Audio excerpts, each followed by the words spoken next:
on Radio Trent tonight. You're listening to an on-stage presentation featuring Trapeze, and Radio Trent recorded this concert at the Civic Theatre in Mansfield, and it's my pleasure now to welcome along to Radio Trent the drummer of Trapeze, that's Dave Holland. Hello. Welcome right along. What was the atmosphere like at the Civic Theatre that night? Electric, I think, is about the best word to use. It was fantastic. Yeah, it was really good. Yeah, what sort of crowd were you playing to? Well, I don't know really, because I didn't. What age-wise and that kind of thing, or yeah, so the capacity. Well, I don't know what the capacity was, but the place was full. I know that, and it seemed to be a fairly young crowd, you know. Yeah. Was it a very sad occasion because it was the last time that the band appeared as a three-piece? Not really, because the three-piece, as you know, that played that night was just like Mel Galley, myself, and Pete Wright, and that was only that lineup of the three-piece really was only a temporary measure, just as a, you know, we knew we were going to make changes. We knew right from the start when we started, you know, doing a few gigs as that three-piece that wasn't going to be the band's permanent lineup.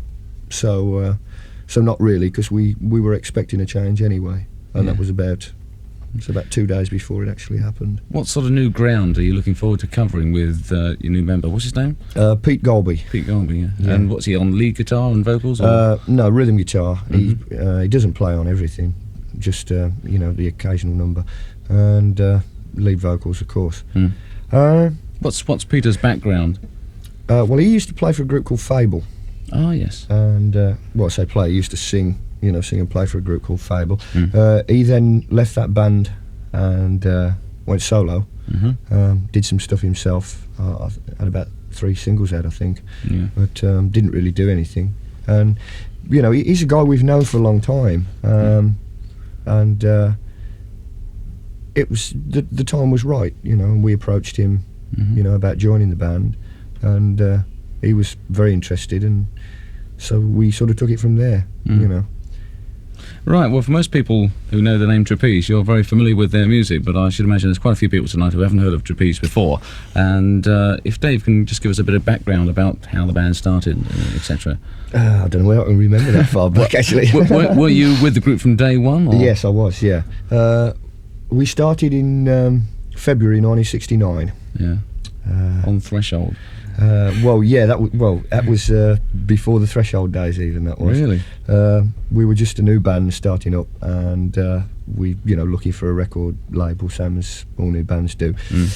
And we were a 5-piece then. That was Mel Galley, myself, Glenn Hughes, Terry Rowley, who's now our sound engineer, and a guy called John Jones, who's the Johnny Jones and Terry Rowley were with the Montanas originally. Johnny Jones is still with the Montanas, and we started as a 5-piece. We made one album as a 5-piece, just called Trapeze. Then there was the usual. That was for Threshold, by the way. Then there was the usual. How did the name come about? Who what, Trapeze? Yeah. I don't know really. I think we just sat down one day and, you know, tried to think of a name, and it just you know, it just happened. One of the earliest numbers I remember that I associate with Trapeze was a song called Black Cloud. Yeah. That just took me, God, what's this? You know, it just shook me. Tremendous stuff. Yeah, that was off the Medusa album. That was the second Trapeze album. The first one that we did as a 3-piece. So after the first album, there was you know, slight musical differences, and at that time, Mel and Glenn and myself wanted to go in and sort of play more heavy rock music, whereas John and Terry, you know, the other 2 guys, were sort of into a more melodic thing. So that's how the split came about. And we did Medusa album, then we did You're the Music album as a 3-piece, and that was it as a 3-piece. Then Glenn left and, you know, joined Deep Purple. That's old news, really. Yeah, right. Okay, let's go back to your on-stage presentation, and You Are the Music.